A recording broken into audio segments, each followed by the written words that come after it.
Hello viewers, welcome to my YouTube channel technical tech BD. আমি আজ দারুণ একটি ভিডিও নিয়ে আপনাদের মাঝে হাজির হলাম। আজকের ভিডিও হলো জিবোর্ড দ্য গুগল কিবোর্ড। এই অ্যাপ্লিকেশনটি অনেকে হয়তো ইউজ করেন, আবার অনেকে হয়তো কীভাবে ইউজ করতে হয়, কীভাবে মোবাইলে ইনস্টল করতে হয়, কীভাবে সেটিং করতে হয় জানেন না। তাদের জন্য এই ভিডিওটি খুবই গুরুত্বপূর্ণ, কারণ আমরা অনেক ধরনের জিবোর্ড ব্যবহার করি, কিন্তু সবগুলা জিবোর্ড দিয়ে আমরা কমপ্লিট কিন্তু লেখালেখি করতে পারি না। কিন্তু আমরা এই জিবোর্ডটির সাহায্যে আমরা সম্পূর্ণ লেখালেখি করতে পারবো, আমাদের ল্যাঙ্গুয়েজটি আমরা সঠিকভাবে লিখতে পারবো। আর এই জিবোর্ডটি যাদের ইনস্টল করতে পারেন না, অথবা ইনস্টল হওয়ার পরে সেটিং করতে জানেন না, আমার একটি ভিডিও আছে। এই ভিডিওটি যদি দেখেন তাহলে অবশ্যই আপনারা সেটিং করা অথবা ইনস্টল করা করে নিতে পারবেন। আজ দেখাবো এই অ্যাপ্লিকেশনটির কিবোর্ডটি কিভাবে আপনারা ইউজ করতে পারেন। অনেকগুলা ইউজ করতে চান না, তাদের জন্য এই ভিডিওটি। কারণ এই ভিডিওটি আমরা যদি অনেক সময় শুধু মুখে বলবো বাংলা হয়ে যাবে ইংলিশ, অথবা মুখে বলবো ইংলিশ হয়ে যাবে বাংলা। এই সেটিংগুলো যদি শিখতে চান তাহলে ভিডিওটি প্রথম থেকে শেষ পর্যন্ত দেখবেন। আর আমার চ্যানেলটি যদি সত্যি আপনাদের উপকারে আসে তাহলে অবশ্যই আমার চ্যানেলটিকে সাবস্ক্রাইব করবেন। তারপরে দেখেন আমি এখান থেকে সম্পূর্ণ বাহির হয়ে যাব। আমি এটা দেখানোর জন্য এখানে রেখেছি। আমি কি করব, হোয়াটসঅ্যাপ, ইমো যেটাতে যাই আমি কী করবো, হোয়াটসঅ্যাপে চলে যাব। আমি এখান থেকে সম্পূর্ণ বাহির হয়ে গেলাম। বাহির হয়ে গিয়ে আমি কী করবো, দেখেন হোয়াটসঅ্যাপটি ওপেন করে নেব।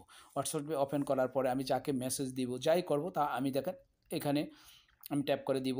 ট্যাপ করার পরে দেখেন আমি এই মেসেজে ট্যাপ করব। করার পরে দেখেন আমার এটা কিন্তু নর্মাল একটা কিবোর্ড। আমি এখন কি করতে পারি, দেখেন এখানে আমি যা লিখবো তা এখানে আমি পেস্ট করে দিলে উপরে চলে যাবে, কিন্তু আমি কিছু একটা সেটিং করে নিই। তারপরে আমি দেখাবো আপনাকে। দেখেন আমি এই সেটিংটি উপর ট্যাপ করে রাখবো। এবার ট্যাপ করে রাখার পরে দেখুন এইরকম একটি কিবোর্ড আসবে। এখানে দেখেন অনেক বাংলাতে দেখাচ্ছে, আপনাদের হয়তো ইংলিশ দেখাবে। যদি ইংলিশ দেখায় তাহলে অবশ্যই আপনারা এটাকে বাংলা করে নেবেন। আমার এখানে কিন্তু এই অপশানটিকে উপরে দেখাচ্ছে, আমি এখানে নিচে নিয়ে আসলাম। আসার পরে দেখেন আমি আপনাদের এইরকম থাকবে। থাকার পরে এই সেটিংয়ের উপর ট্যাপ করে রাখবেন। ট্যাপ করে রাখবার পরে অথবা আপনারা এইরকম দেখাবে আপনাদেরকে। সেটিংয়ের উপর ট্যাপ করে রাখবেন। করার পরে দেখবেন এখানে লেখা আছে ট্রান্সলেশন অথবা অনুবাদ করুন। এই অনুবাদ করুন ট্যাপ করে আপনার এবার উপরে নিয়ে যাবেন।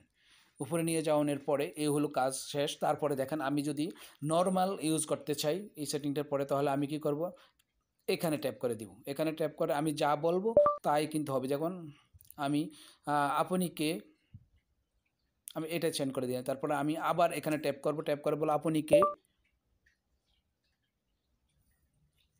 কথাটা হয়তো শোনা যায় না। আপনি কে, যা বলছি তাই কিন্তু এখানে আসবে। এটা কিন্তু এই প্রসেসে আসবে। আমি বাংলা বলছি, বাংলায় আসছে। আমি কিন্তু তারপরে এখান থেকে সেন্ড করে দিব। কিন্তু আমি যদি বলি যে আমি বাংলা বলবো ইংলিশ হয়ে যাবে, তাহলে কি করতে হবে, দেখেন এই আইকনটি দেখা যাচ্ছে যে এখানে আমি ট্যাপ করে দিব। ট্যাপ করার পর আপনার ডিসপ্লেটি এরকম ওপেন হবে। হওয়ার পরে দেখেন আমি কি করব, এই মাইক্রোফোনের উপর ট্যাপ করে দিব। যেমন এই মাইক্রোফোনের উপরে ট্যাপ করে দিয়ে আমি যা বলবো তা কিন্তু বলবো বাংলা ইংলিশ হয়ে যাবে। দেখেন আমি এখানে ট্যাপ করে আপনি কে, দেখেন আমি আপনিকে বলছি আর হু আর ইউ চলে হয়ে গেল। তারপরে আমি আবার ট্যাপ করব এখানে, আবার এখানে ট্যাপ করব, বলবো আপনার নাম কি।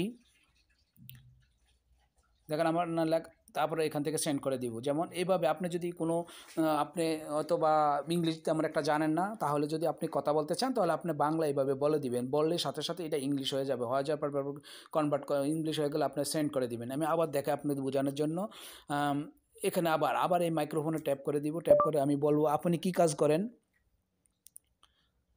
তারপর এখান থেকে সেন্ড করে দিব। তো আপনি কী কাজ করেন বলার সাথে সাথে এখানে কিন্তু হয়তো অনেক সময় কথাগুলো সঠিকভাবে না বুঝলে এই সমস্যা হবে। আর যদি আপনি হাতে লিখে দেন, আপনি এখান থেকে যদি লিখে দেন, লিখে দিয়ে যদি দিলে কিন্তু সাথে সাথে ইংলিশ হয়ে যায়। আপনি যদি লিখে যান, দেখেন আমি হাতে লেখার সাথে সাথে কিন্তু ইংলিশ হয়ে গেল।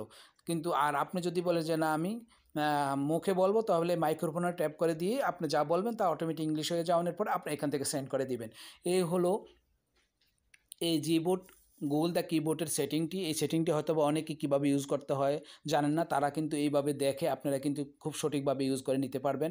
আর ভিডিওটি ভালো লাগলে অবশ্যই আমার চ্যানেলটিকে লাইক করবে এবং সাবস্ক্রাইব করে রাখবেন এবং বেল আইকনটি বাজিয়ে রাখবেন। ওকে, আল্লাহ হাফেজ, ভালো থাকবেন।